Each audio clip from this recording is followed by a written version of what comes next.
na babae sa China na ipit sa pagitan ng dalawang truck. May nakaligtas kaya sa mga ito? Ang detalye po ng balitang yan aming ibabahagi maya-maya.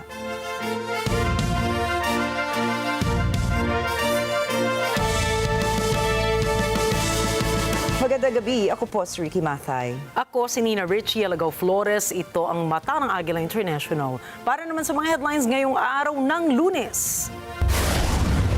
Dalawang Chinese warships na ispatan sa Occidental Mindoro ng Philippine Coast Guard. 17 seafarers nalula ng Greek cargo ship na inatake ng rebelding Houthi balik Pinas na. Australian Prime Minister Anthony Albanese nasa China para makipagpulong. US State Department sinimula na ang pagsibak sa mga empleyado nito. At kaso ng pneumonic plague na itala sa Arizona, USA.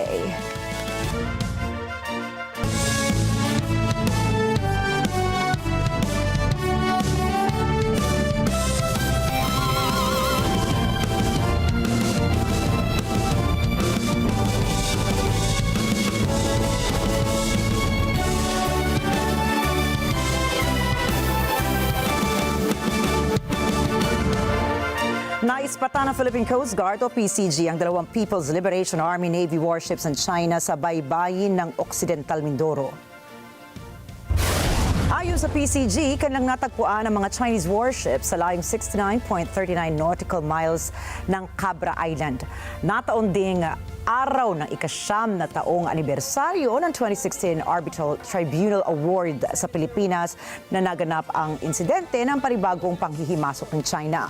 Nagpadala kaagad ng radio challenge ang BRP Teresa magbanwa sa PLA Navy Warship 793. Subalit, wala itong tugon. At sa halip, ang escort nito ng China Coast Guard Vessel 4203 ang sumagot sa PCG. Dito iginiit ng CCG vessel ang soberanya ng China sa West Philippine Sea. Matapos ang sagutan, sumama ang PLA Navy Warship 164 sa dalawang Chinese vessels. Napansin din ng PCG na nagsagawa ng helicopter landing exercises ang PLA Navy Warship 164 sa flight deck nito. Sa kabila naman po nito, patuloy na hinamon ng PCG ang mga barko ng China at pinaalala sa mga tauhan nitong sila ay nasa loob ng exclusive economic zone ng Pilipinas. Samantala, ikinabahala naman ng National Task Force for the West Philippine Sea ang naging pinsala na kanilang naitala malapit sa Pag-asa Reef 1. Ayon sa ehensya, kagagawan ito ng Chinese vessel na may bow number 16868. Sa ulat, nagdulot ng malaking pinsala ang anchoring activity ng nasabing Chinese vessel sa paligid ng reef area. Bilang tugon dito, isusulong ng ahensya ang reef rehabilitation sa napinsalang maritime domain at ang pagpapatupad ng environmental accountability alinsunod sa batas ng Pilipinas. Balik Pinas na ang 17 Filipino seafarers nalula ng MV Magic Seas na kamakailan ay inatake ng rebelding Houthi sa Red Sea. Ayon sa Department of Migrant Workers o DMW, dumating sa Ninoy Aquino International Airport Terminal 3 nitong Sabado ang huling batch ng mga Pilipinong marino. Nakatanggap ang mga ito ng full medical check-up kasamang physical, mental health at psychosocial assessments. Higit pa rito ay pinagkalooban din sila ng kagawaran ng financial assistance sa pamamagitan ng aksyon o action fund ng gobyerno. Pumanaw na ang isang Filipina caregiver matapos itong madamay sa missile strike ng Iran sa Israel. Ayon sa Philippine Embassy sa Tel Aviv, isinugod sa Shamir Medical Center ang 49 na taong gulang na si Leia Mosquera. Dahil kritikal ang kondisyon ni Mosquera na natili siya ng ilang linggo sa intensive care unit bago bawian ng buhay. Tiniyak naman ng Department of Migrant Workers o DMW na sasagutin ng pamahalaan ang lahat ng gastusin para kay Mosquera. Kabilang na po rito ang repatriation, transportation at iba pang gastos sa libing. Magbibigay din ang DMW ng tulong pinansyal sa pamilya ng nasawing OFW caregiver. Muling pinaalalahanan ng Department of Labor and Employment o DOLE ang mga employer ng mga pribadong kumpanya ukol sa bagong minimum wage rate ng mga empleyado nito.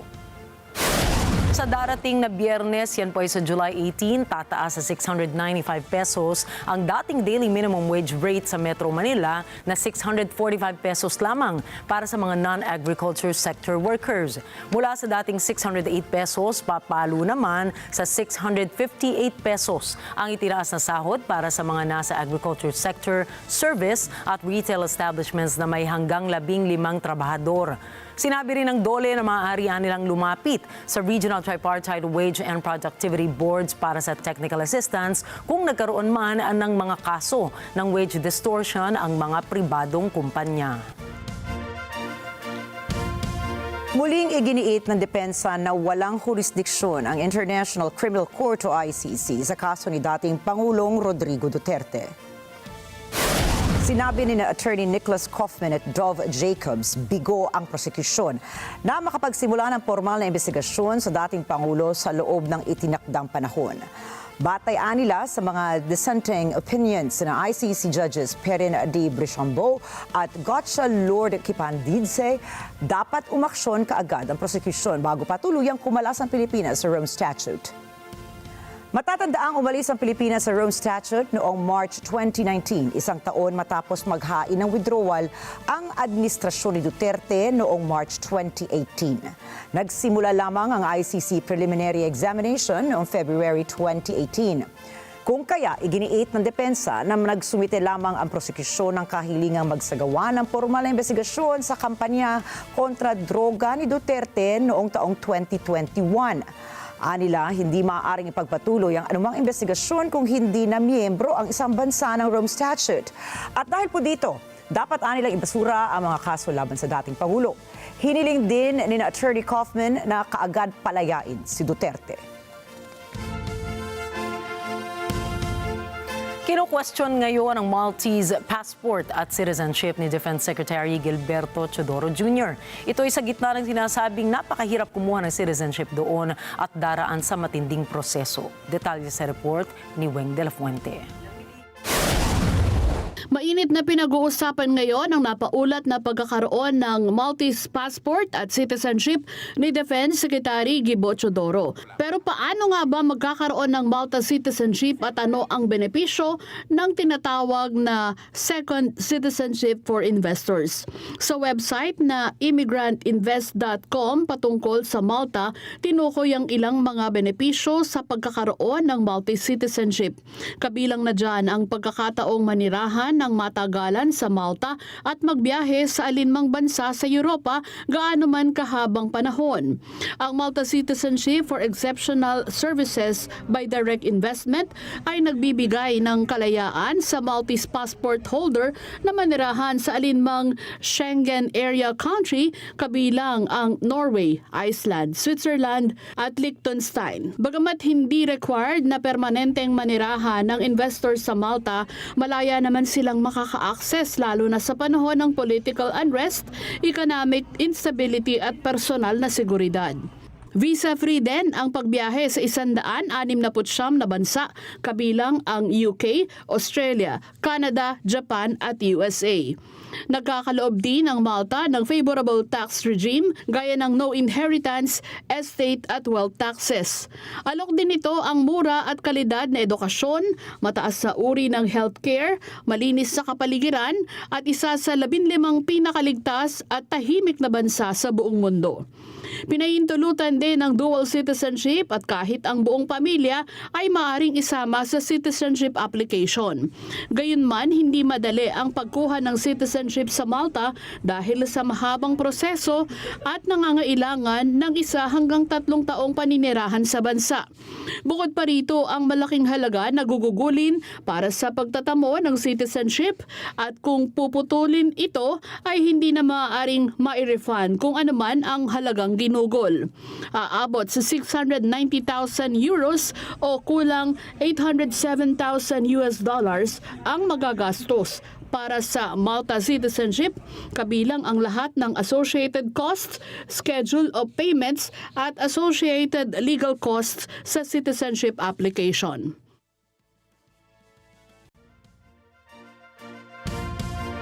Samantala, namumuro bukas, July 15, ang dagpresyo sa mga produktong petrolyo. Ayon sa advisories ng mga kumpanya ng langis, itataas nila ng 70 sentimos ang presyo kada litro ng gasolina. 1.40 naman sa diesel at 80 sentimos naman sa presyo kada litro ng kerosene o gas. Una nang sinabi ng Oil Industry Management Bureau na may kinalaman ang mataas na demand ng produktong petrolyo sa pandaigdigang merkado. Gayon din nila ang inaasahang mababang produksyon ng krudo sa Estados Unidos. Susunod, North Korean leader Kim Jong-un binigay ang buong suporta kay Russian President Vladimir Putin. Missile strike sa Gaza. Aksidente lamang ayon sa Israel. At 30 katao patay sa girian sa Syria. Ang mga detalye ng mga balitang yan at iba pang mga balita sa pagbabalik ng mata ng Agila International.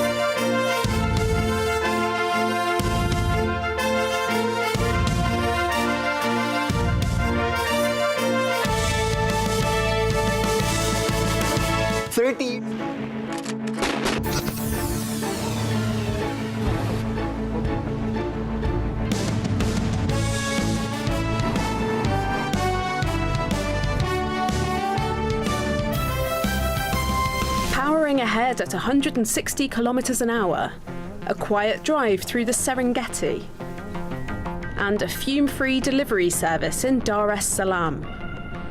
The electric Jeep steers powerfully but silently through the mud. Guide Thomas Jamal is proud to run one of the first environmentally friendly vehicles through the Serengeti National Park. The tourists in the back can feel confident that their four-wheel presence is now less of a disturbance to local wildlife. We are just coming silently and then they're just comfortable in that moment. Are these hydrogen trains the rail solution of the future? The hydrogen hype has been around for a while, not only in Europe, but also in Latin America, where Chile wants to become a world leader for hydrogen production. While some sectors are celebrating progress, German train companies are reporting problems with the technology. Is hydrogen for rail nothing but hot air or the powertrain of the future? Rev. Sa dami ng usap-usapan, alin ba ang dapat paniwalaan? Magandang umaga, Pilipinas! Luzon, Visayas at Mindanao! Siyempre po, worldwide! Balitang may basehan, komentaryong may laman. Kasama sina Jen Subarjaga at Nelson Lubao. Tuloy ng paglilingkod bayan. Balita, komentaryo, totoo! 100%! 100%! Lunes hanggang Biyernes, alas 5 ng umaga, dito lang sa NET25. Let's net together sa NET25. Sa NET25.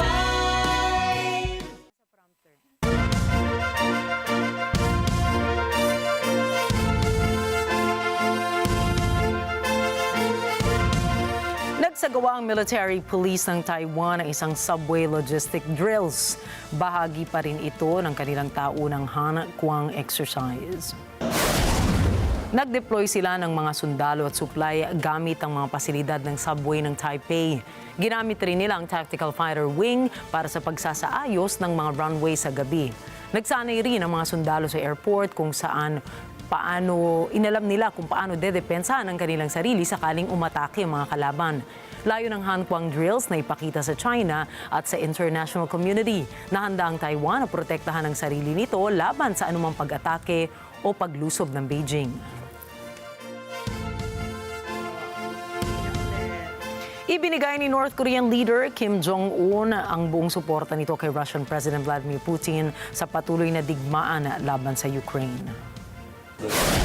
Ginawa ng leader ang pahayag sa kanyang pag-uusap kay Russian Foreign Minister Sergei Lavrov sa pagbisita nito sa Pyongyang nitong linggo. Ang pagbisita ni Lavrov sa North Korea ay bahagi ng serye ng mga pagdalaw ng mga matataas na opisyal mula sa Moscow bilang pagpapalakas ng ugnayan ng dalawang bansa sa gitna ng patuloy na opensiba laban sa Russia. Ipinahayag ni Kim na handang suportahan ng Pyongyang ang lahat ng hakbang na isasagawa ng pamahalaan ng Russia patungkol sa paglutas sa ugat ng krisis sa Ukraine at naniniwala siyang tiyak na magtatagumpay ang Russian Army sa kanilang layuning protektahan ang dignidad ng bansa. Matapos ang pag-uusap, nagbigay pugay si Lavrov kay Kim at tinukoy ang mga bilateral na usapin, kabilang na ang mga kasunduan mula sa summit ng North Korea at Russia noong June 2024. Sa mga nakaraang linggo, inanunsyo ng Russia na 2 beses na pagbisita sa Pyongyang bilang bahagi ng pagpapalawak ng koneksyon sa pagitan ng dalawang bansa. Tinalakay din ni Lavrov at ng North Korean counterpart nitong si Choi Soon-hui ang mga hakbang upang mas lalo pang paigtingin ang ugnayan nila. Руководство Корейской Народно-Демократической Республики соответствующие выводы сделало задолго до израильско-американских ударов по Исламской Республике Иран.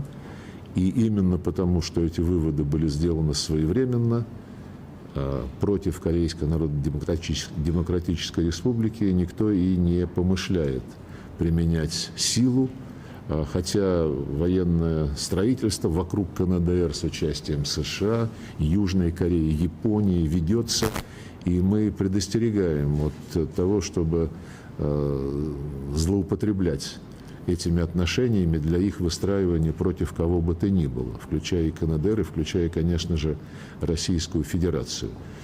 Технологии, которые КНДР использует, они являются результатом деятельности ученых Корейской Народно-Демократической Республики. Мы уважаем действия КНДР, мы понимаем причины, по которым они осуществляют свою ядерную программу.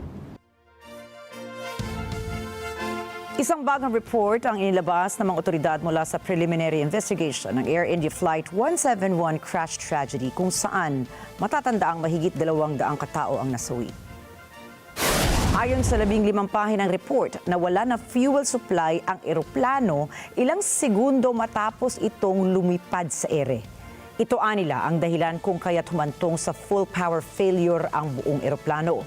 Ipinaliwanag sa ulat na biglang lumipat sa cut-off position ang mga Dreamliner fuel control switches. Karaniwan lamang itong ginagawa ng mga piloto pagkatapos bumaba ng eroplano sa airport at hindi habang papalipad. Narinig din sa cockpit voice recorder ang isang pilotong nagtatanong sa kanyang co-pilot kung bakit ito ginawa ang fuel cut-off. Kaagad namang ibinalik ng co-pilot sa loob ng 1 segundo sa fuel run o yung pong normal na posisyon ng fuel control switch ang mga makina para sa automatic engine relight. Subalit, nagsisimula pa lamang bumawi ng sapat na thrust ang isang makina ng eroplano para umangat ito sa ere.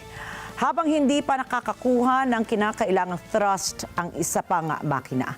Dagdag ng mga eksperto sa aviation, dapat may sapat na thrust ang isang eroplano para madaig nito ang air resistance at mapanatili nito ang paglipad at bilis sa ere. What the report seems to be suggesting is the error with the chip. It's as simple as one chip not working properly, losing contact. Once you lose contact, it's kind of how electricity works, the signal works. Is not contacted properly, is because of the thermal cycle is in a warm condition, it's been worked very hard, like your laptop stops working, basically, giving you the blue screen of death we call on Windows. It doesn't command the fuel to be in a run position, even for a split second. The fuel stops for a couple of seconds, and the engine will start decelerating. Umabot lamang sa 40 segundo ang paglipad ng Air India Flight 171 bago ito bumagsak at sumabog sa pamayanan ng Ahmedabad nitong Hunyo. Samantala, patuloy pa rin ang mas masusing pagsisiyasat ng mga eksperto upang matukoy kung ang pagbagsak ng eroplano ay resulta ng technical defect, maling operasyon ng piloto o kaya'y iba pang hindi inaasahang dahilan. Sinabi naman ni Australian Prime Minister sa kanyang pagbisita sa Shanghai na dapat mas magtulungan sila ng China sa usapang green steel. Australia and China's iron ore and steel sector partnership has contributed to both countries' economic development for decades. Australian miners are reliable and stable suppliers of iron ore, responsible for almost 60% of China's iron ore imports. And that iron ore goes into Chinese steel production, which accounts for over 50% of global supply. Ang green steel ay ang mga bakal na dumaan sa prosesong less ang carbon emission kumpara sa mga normal na bakal. Sinabi rin niyang ang ganitong kalakaran ay magpapayabong palalos ang ilang dekada ng partnership ng China at ng Australia sa industriya ng bakal. As both countries cooperate to advance decarbonisation, we also need to work together to address global excess steel capacity. It is in both countries' interest to ensure a sustainable and market-driven global steel sector. While government has an important role to play, we know it will be industry that drives the major developments to decarbonise the sector. The Australian government is committed to supporting these industry-led efforts. Nasa China po si Prime Minister Albanese para sa kanyang 6-day China visit. Kinumpirma ni US President Donald Trump na magpapadala ang Amerika ng Patriot Air Defense System sa Ukraine. Well, I'm going to have a meeting with the Secretary General who's coming in tomorrow. But we basically are going to send them various pieces of very sophisticated military. They're going to pay us 100% for them. And that's the way we want it.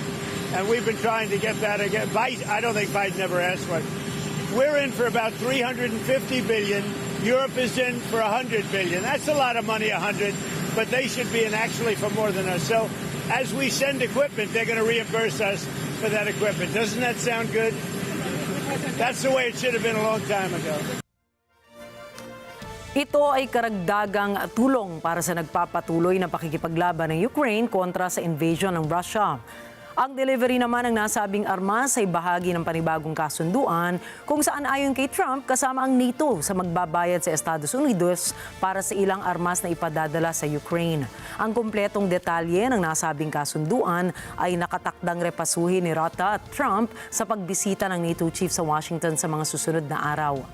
Hindi naman tinukoy ni Trump ang bilang na ipadadalang Patriot missiles, subalit tiniyak nito ang pagbibigay ng naturang air defense system na anyay kailangan ng Ukraine para sa kanilang proteksyon. I haven't agreed on the number yet, but they're going to have some because they do need protection. But the European Union is paying for it. We're not paying anything for it, but we will send it. It'll be business for us, and we will send them Patriots, which they desperately need because Putin is really surprised a lot of people. He talks nice and then he bombs everybody in the evening. So there's a little bit of a problem there, and I don't like it. Base sa ulat ng State News Agency ng Iran, nagtamo ng sugat sa binti si Iranian President Masoud Pezeshkian. Nangyari ang insidente sa kasagsagan ng pag-atake ng Israel sa Iran noong nakalipas na buwan. Ayon sa ulat, bahagyang nasugatan ng presidente sa pagsabog ng bomba noong Hunyo 16 sa may access at entry points ng kanilang underground facility sa Tehran. Dumalo noon si Pezeshkian para sa isang emergency meeting ng Supreme National Security Council ukol sa nangyayaring digmaan nito sa Israel. Sa kabila ng natamong sugat, nagawa naman ng Iran President kasama ang iba pa na makatakas sa pamamagitan ng pagdaan sa isang emergency shaft. Nauna na ngang inakusahan ni Pezeshkian noong nakalipas na linggo ang Israel na tinangka siyang i-assassinate ng bansa.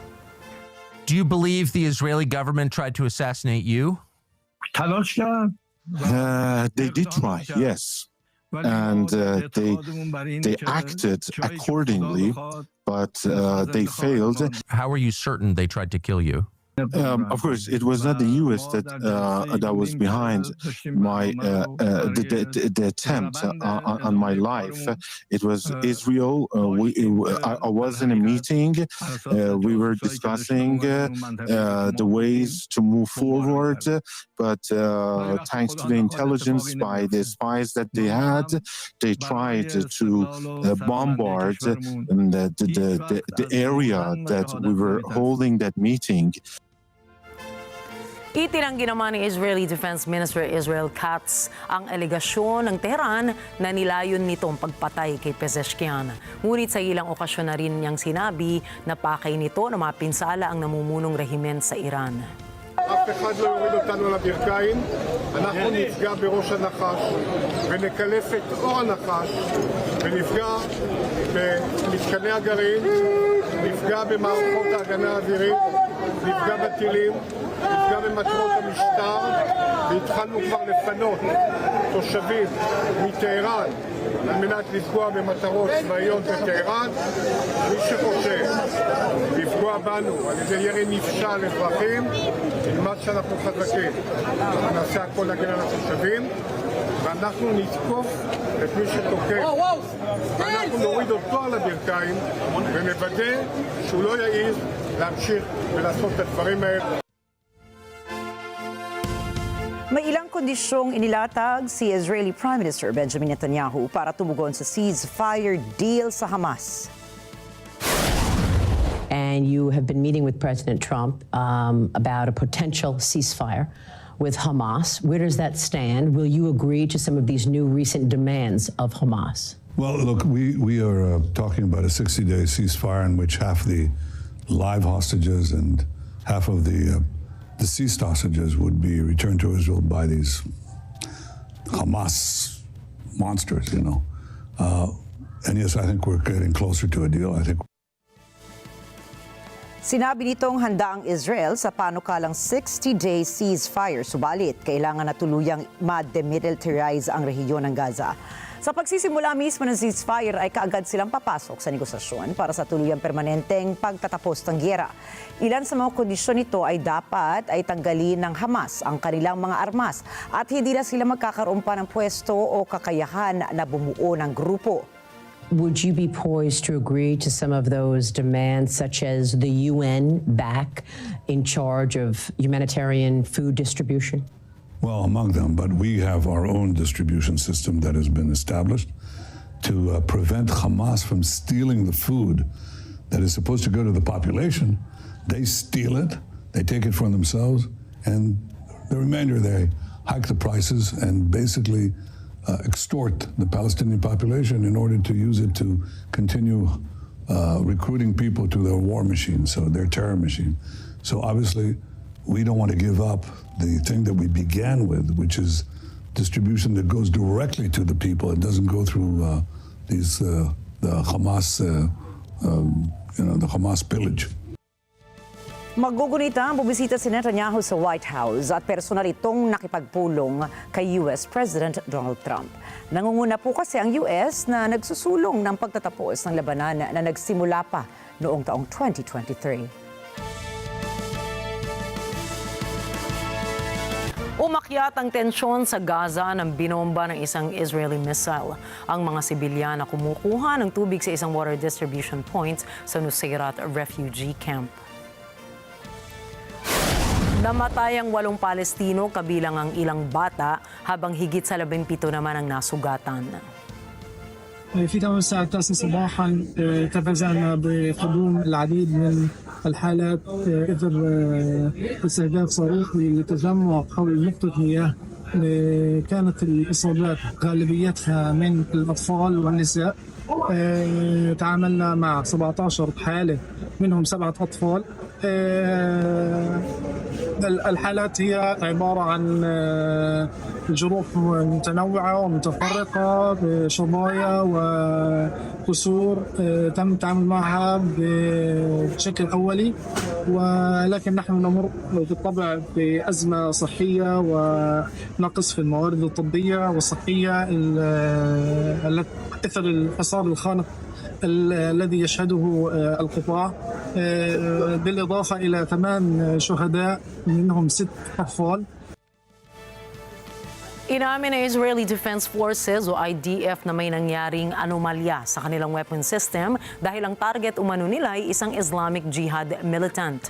Ipinahayag ng IDF na pinagsisisihan nila na may mga nadamay na sibilyan. Magsasagawa rin nila sila ng masusing investigasyon upang matukoy kung ano ang tunay na nangyari. Sa nakalipas na 6 na linggo, halos 800 residente ng Gaza ang namatay. Lumabas lamang sa kanilang mga bahay ang mga biktima para kumuha sana ng tulong sa aid distribution site. Subalit, ayon po sa ilang ulat, pinapatay umano ng mga sundalo ang mga Gazans. Narito pang report ni NET25 correspondent Jeff Sanidad. Sa Geneva noong Biyernes, sinabi ni United Nations Human Rights spokesperson Ravina Shamdasani na halos nasa 800 Palestinians na ang namatay habang nagbabaka sakaling makakuha ng tulong mula sa Gaza Humanitarian Foundation o GHF. Gayon din sa ruta ng aid convoys at sa paligid nito. Where people are lining up for essential supplies such as food and medicine, and where they are being attacked, where again, as my colleagues have said, they have a choice between being shot or being fed. This is unacceptable and it's continuing. I actually have updated figures for you as well on the number of deaths that have resulted from people, around aid distribution areas where people are trying to access aid. Up until the 7th of July, we've recorded now 798 killings, including 615 in the vicinity of the GHF sites and 183 presumably on the routes of aid convoys.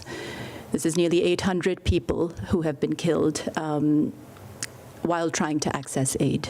Mostly the injuries are gunshot injuries.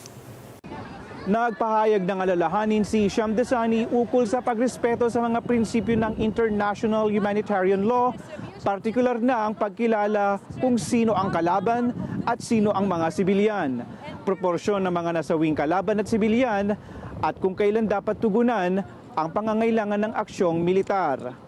We have seen that of the overall death toll in Gaza, a large proportion are women and children. And again, that raises serious questions about whether these principles are being respected. We've raised concerns about atrocity crimes having been committed and the risk of further atrocity crimes being committed.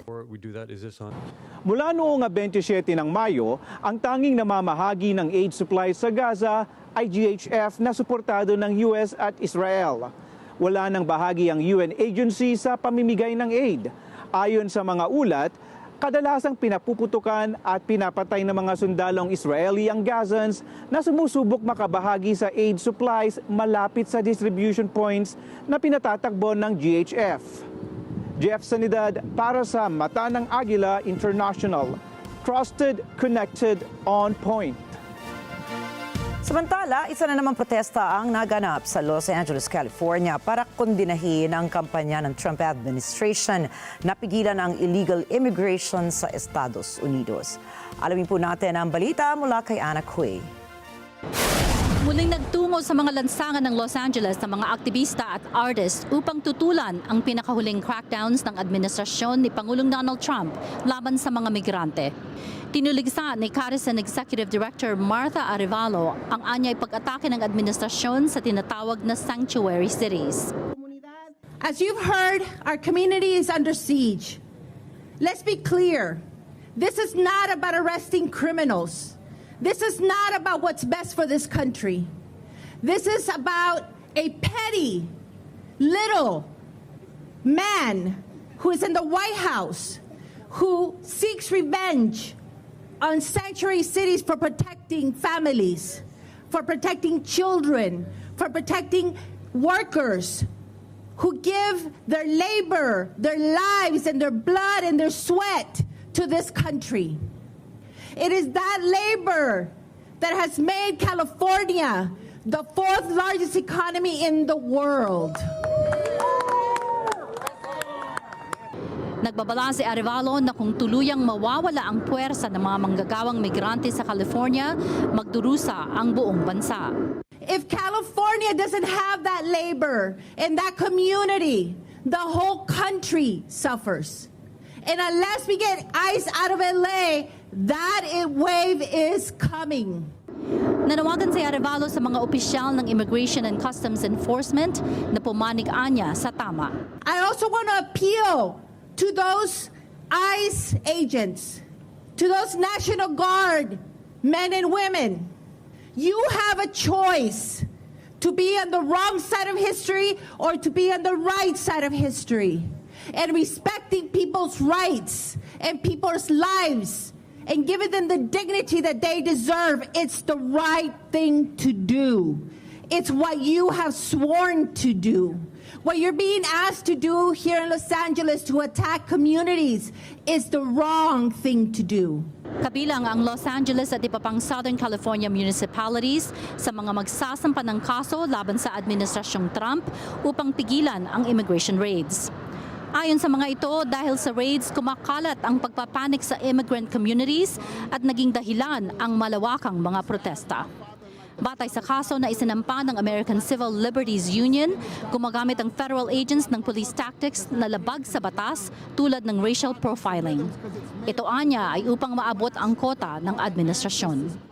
Ang aksyong legal na ito ng Los Angeles ay ang unang formal na hakbang upang pigilan ng immigration raids matapos kasuhan ng administrasyon ang lungsod noong Hunyo ng limitadong kooperasyon sa mga awtoridad ng federal immigration. Anakwi para sa mata ng Agila International, trusted, connected, on point.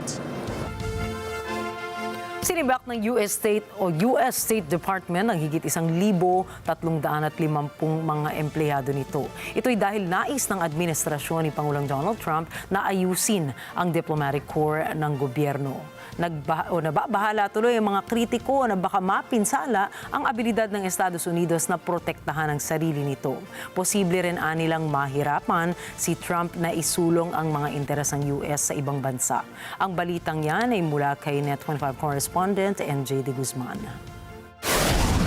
Apektado ng State Department layoffs ang may 1,107 civil service at 246 na foreign service officers na nakabase dito sa US. Ang pagsibak sa State Department employees ay sa panahong nakikipuno ang bansa sa samot-saring krisis sa mundo. Kabilang dito ang laban ng Russia at Ukraine, giyera sa Gaza at ang tensyon sa gitnang silangan dahil sa iringang Israel at Iran.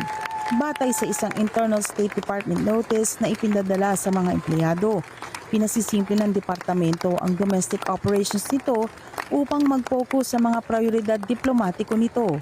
Dagdag dito, ayon sa notice, ang pagkakaltas ng empleyado ay maingat na isinagawa upang ang maapektuhan lamang ay ang non-core functions, mga doble o inuulit na tanggapan. Ayon kay Nadia Ruzika ng American Foreign Service Association, pinsala sa bansa ang may dudulot ng pagtanggal sa mga empleyado ng State Department. This is also self-sabotage, pulling people back from the front lines when we really need them the most. Now that we have the tensions in the Middle East, ascendant China, and aggressive Russia, what are we doing pulling back the people who know how to deal with these tensions in the world?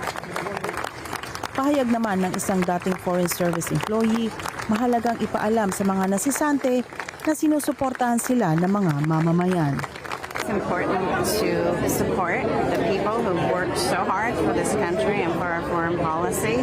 And so while I hope that their firing, which I consider illegal, is going to be somehow retracted, it's important to let them know today that we're here for them, and we appreciate that they've given their lives. And I know, because I gave 30 years of my life to help Americans' interests overseas. Galit naman ang naramdaman ng isang dating federal employee. I'm outraged by the way federal employees are being treated in this particular case. It obviously undermines our standing in the world and is a great gift to China and Russia. Nagbabala si Bob Gilchrist na isang retiradong career foreign service officer ukol sa epekto ng pagsibak na ito. My reaction was, it was hard to believe that this was actually happening. We have incredibly skilled diplomats, a number of who've already left. The State Department was already hemorrhaging. We've got skilled diplomats who, I heard of someone today who spoke 5 languages, who's been given notification that her services are no longer wanted, and she was headed to a dangerous country. So when I first heard of this, I think I couldn't believe it was really happening. And now today, as I'm learning about many impressive colleagues who served our country bravely and with great skill and knowledge, I've heard that some of you are being asked to leave or told to leave. But I think it's actually a sad day for our country, and the impact is going to be felt in ways that people don't even understand quite yet. Mensahe ni New Jersey Democratic Senator Andy Kim na ikinalulungkot nito ang sinapit ng sinisanteng mga empleyado. Those that have been riffed, to those that have been fired today, I just want to say I'm sorry. And you have deserved better than this. I think every single person, when you leave this building, you walk through out those doors for the final time, you should do it with honor and dignity. You should not do it out of humiliation and of this type of weaponization of politics. You deserve better. Samantala, ipinananawagan si Maryland Democratic Senator Chris Van Hollen na dapat pigilan ang mga nangyayari ngayon sa bansa. We need to do everything we can to stop what's happening right now. That has to happen in the courts, it has to happen in the Congress, but most of all, this is what gives me great hope, it has to happen in communities all over the country. And people are standing up like you are right now. And what dictators and authoritarians and bullies want is they want people to go away. They want them to be quiet. They want them to go quietly into the night. But real patriots, they stand up at moments like this. Thank you all very much for being here. Thank you all for being wonderful patriots. Ayon sa notice at sa isang senior State Department official, nasa halos 3,000 ang kabuuang bilang ng sisibaking mga empleyado. Kabilang dito ang mga voluntaryong pagbibitiw. Ayon sa State Department, kabilang sa puwersa nito ang may 13,000 miyembro ng Foreign Service, 11,000 civil service employees at 45,000 locally employed staff sa higit na 270 diplomatic missions sa buong mundo. NJ De Guzman, Washington DC para sa mata ng Agila International, trusted, connected, on point.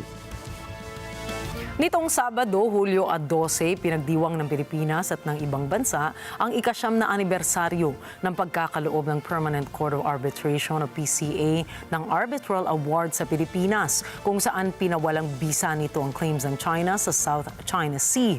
Ngayong gabi ating alamin kung ano ang mga nilalaman ng award na ito at bakit ito mahalaga sa soberanya ng ating bansa. Taong 2016 ang inilabas ng PCA sa The Hague sa the Netherlands ang kanilang ruling alinsunod sa United Nations Convention on the Law of the Sea o UNCLOS.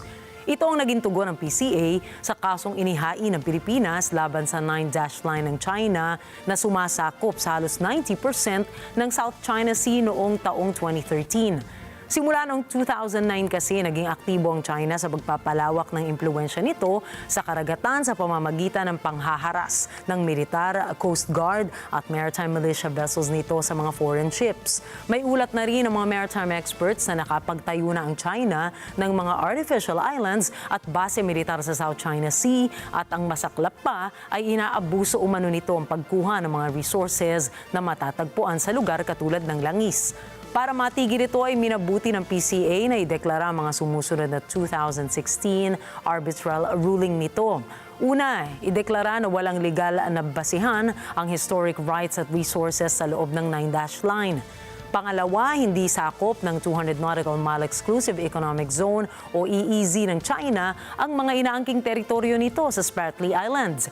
Pangatlo, nilabag ng China ang sovereign rights ng Pilipinas sa pamamagitan ng panghihimasok sa oil exploration activities, pagbabawal sa fishing activities at pagsasagawa ng land reclamation na nasa loob ng Philippine Exclusive Economic Zone.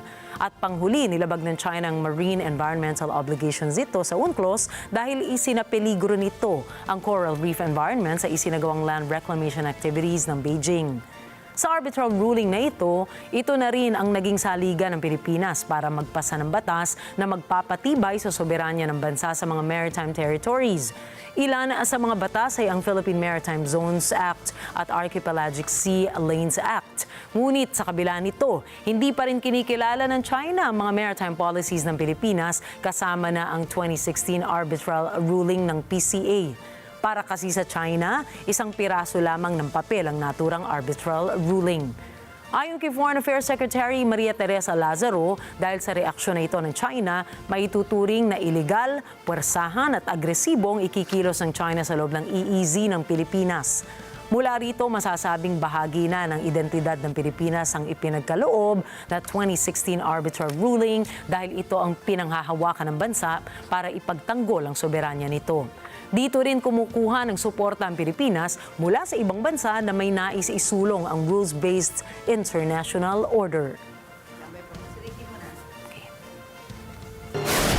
Susunod, 2 tao sa China naipit ng truck.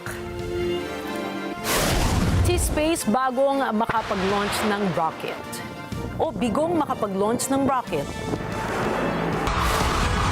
At Taiwanese boy band na F4, sinorpresa ang kanilang mga fans sa isang reunion performance. Mga detalye po na mga balitang yan at iba pa mga balita sa pagbabalik ng Mata ng Agila International.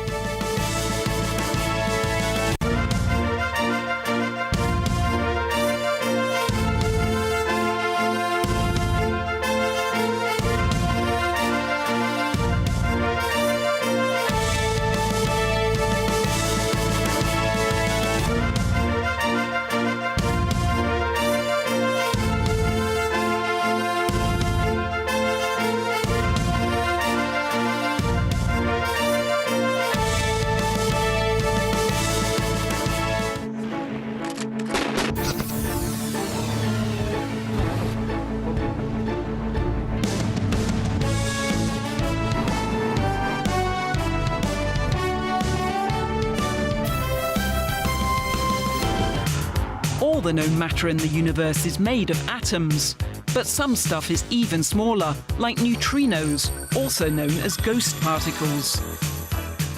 An ocean of them surrounds and permeates everything, including us, every second of every day. The smallest of things and the huge impact they could have on our future, this time on Tomorrow Today. Matapang at mapanuring komentaryo. 70 to 80% of our Congress is political dynasty. So paano naman yan magkakaroon ng checks and balance? Ikaw yung congressman, yung asawa mo yung mayor. Balita at impormasyon, detalyado at makabuluhan. Hihimayin para sa mas malalim na talakayan. Samahan ng mga batikang komentarista. Ali Soto. This is for him to have his day in court, di ba, Senator? Alam mo naman yan, nag-aral ka din ng batas. At Pat P. Daza. Yung mga ganitong pagsasalita ng China, yan ba'y dapat ikabahala natin? Dapat ba natin ikatakutan? ASPN. Ano sa palagay nyo? Lunes hanggang Biyernes, alas 8 hanggang alas 10 ng umaga sa NET25. Our health magazine comes to you from Berlin, a city popular with visitors from all over the world, eager to see the Brandenburg Gate and TV Tower. Check out the iconic little men on crossings, enjoy the many parks, and find out just how dog-friendly a place it is. So hold on, do you remember what you've just seen? On the show this time, we find out how our memories work and how to boost them. Welcome to In Good Shape.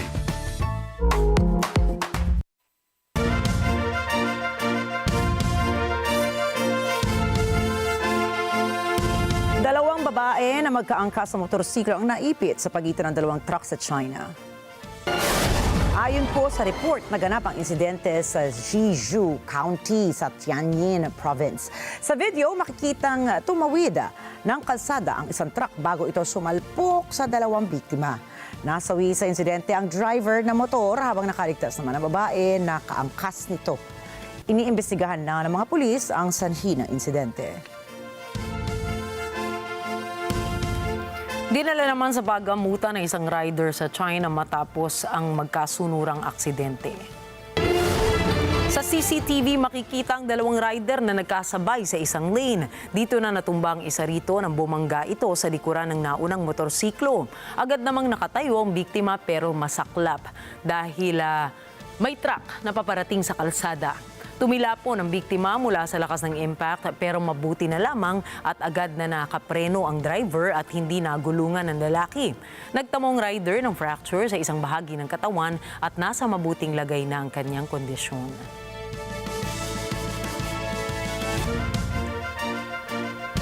Isang residente ng Coconino County sa Arizona ang pumanaw dahil sa isang nakabibiglang kaso ng pneumonic plague. Sinabi ng mga otoridad na ito ang kauna-unahang nasawi sa lugar dahil sa nasabing sakit mula pa noong taong 2007.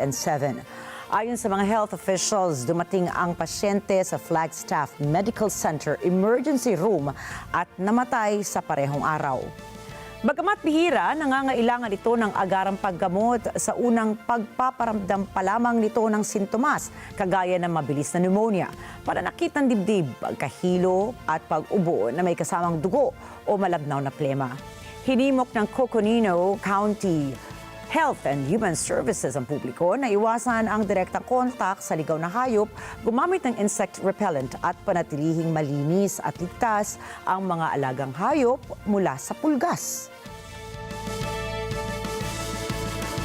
Patay ang dalawang babaeng nadamay sa isang shootout sa Kentucky, USA. Nagsimula ang barila ng patigilin ng isang state trooper ang suspect matapos itong makatanggap ng license plate alert malapit sa isang airport. Agad namang tumakbo ang suspect gamit ang kanyang naagaw na sasakyan matapos mabaril ang trooper. Nagtungo ito sa isang establishmento at doon ay muling nagpaputok ng baril na kumitil ng buhay ng dalawang babae. Sugatan ng dalawa pang tao na ang isa ay kritikal habang ang isa naman ay stable na. Nabaril ng mga rumesponding Lexington police officers ang gunman na kanilalang si Guy House matapos makipagpalitan ng putok. Hindi pa rin tiyak ng mga otoridad ang dahilan ng pamamaril ni House.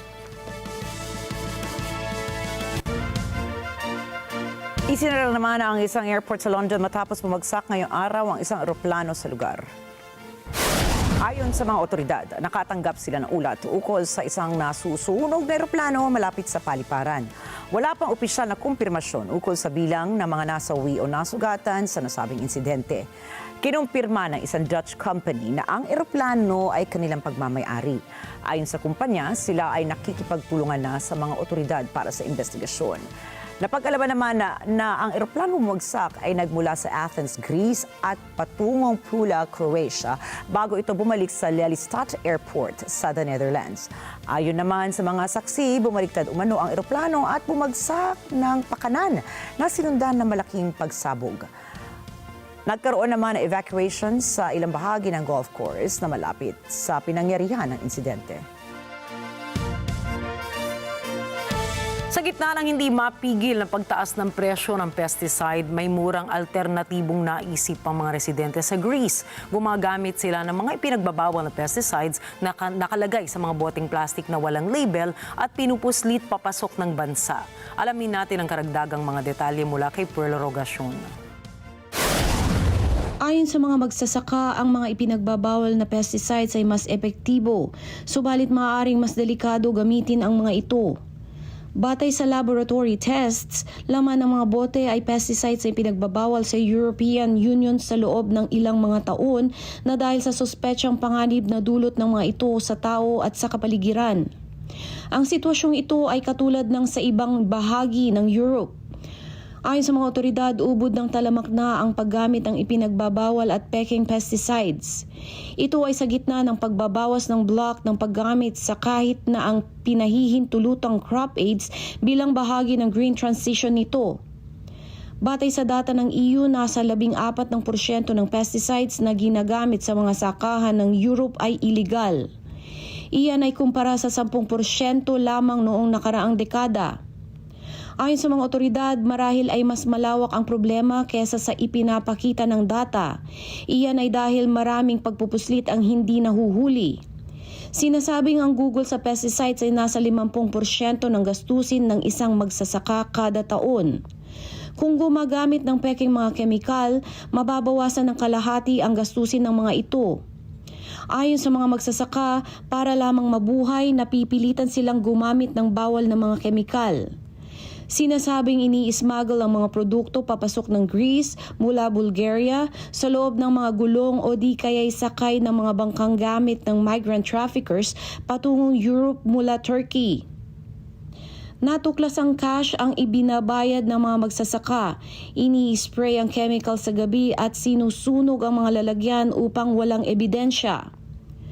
Ang pambaba ng EU ay bahagi ng natukoy ng regulators na peligro sa kalusugan katulad ng sa atay, bato at baga at mga carcinogens.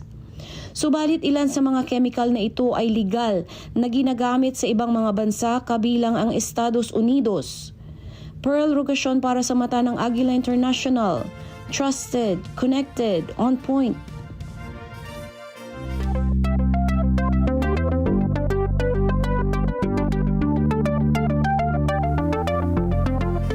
Bigo ang naging launching ng hybrid-fueled rocket VP-01 ng Taiwanese private rocket company Mathay Space.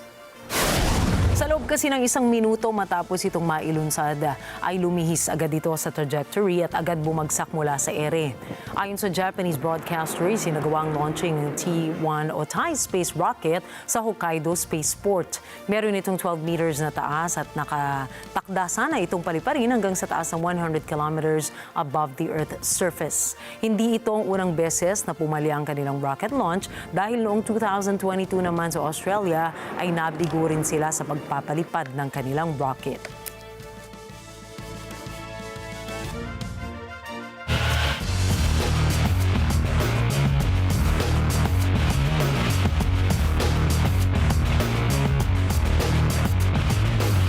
Nanaig sa women's singles final si Iga Swiatek matapos ang isang tense na showdown laban kay Amanda Anisimova, habang bumawi naman para sa isang phenomenal performance si Yannick Sinner laban sa defeated defender na si Carlos Alcaraz. Si Kalara para sa Sports Break.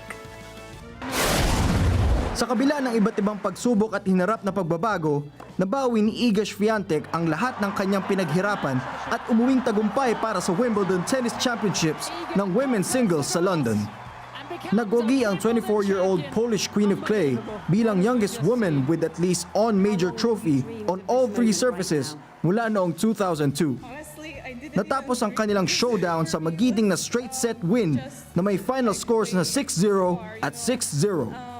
Isang Australian Open title na lamang ang natitira upang makumpleto ni Swiatek ang kanyang career Grand Slam.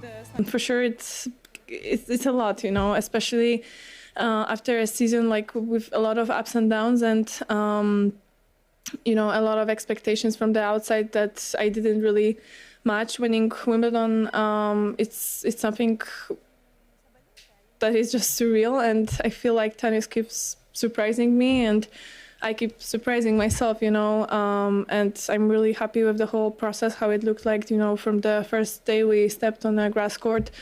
And yeah, I feel like we did everything, for it to go in that direction, without expecting it, just working really hard. So it means a lot, and it gives me a lot of experience, and I don't even know, I'm just happy. Samantala, matapos ng ilang buwang pagod at pagsasanay sa tennis court, binigla ni Yannick ang madla sa kanyang resilience at recovery upang iuwi ang kanyang unang Wimbledon title. Naipanalo ni Sinner ang kanyang tropeyo laban kay two-time defending champion Carlos Alcaraz para sa isang intense matchup na may final scores na 4-6, 6-4, 6-4 at 6-4. Yes, I would say mostly emotionally, because I had a very tough loss in Paris. So but at the end of the day, it doesn't really matter how you win or you lose. The especially important tournaments, you just have to understand what you did wrong, trying to work on that. That's exactly what we did. We tried to accept the loss and just kept working. And this is for sure one of the reasons why I hold this trophy here, and I'm just so grateful that I'm healthy, that I have great people around me, which is the most important part, and having this trophy with me means a lot.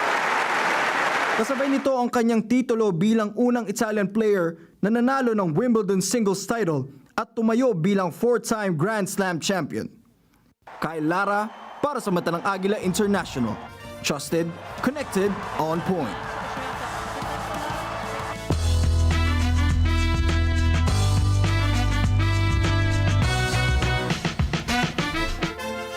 Naghatid ng kasiyahan at nostalgia sa fans ang reunion ng legendary Taiwanese boy group na F4. Isinagawa ng iconic Meteor Garden Stars ang kanilang surprise performance sa anniversary concert ng bandang May Day sa Taipei Dome. Ang grupo na binubuo ni Jerry Yan, Vic Chu, Van Ness Wu at Ken Chu ay nagtanghal bilang special guests kung saan inawit nila ang kanilang hit song na Meteor Rain galing sa kanilang tampok na palabas na nagpakilig sa masang Pilipino. Itong kauna-unahang appearance ng F4 bilang grupo mula pa noong huling performance sila noong 2013 sa Spring Festival Gala sa China. Ibinahagi rin ni Ken Chu ang saya ng muling pagkikita sa pamamagitan ng Instagram post na may simpleng caption na F4 times May Day or N May Day sa isa pa niyang post. Makikita ang larawan ng grupo na magkayakap na lalong nagpaantig sa fans. Inulan ng positibong komento ang social media posts ng grupo. Maraming umaasa na hindi ito ang huling pagkakataon na muling magtatanghal ang iconic na boy group. At narito po kami para maghatid ng balita saan mang dako ng mundo. Magandang gabi. Ako po muli si Rikki Mathay. Ako si Rikki Alagao Flores. Ito ang Mata ng Agila International. Trusted, connected, on point.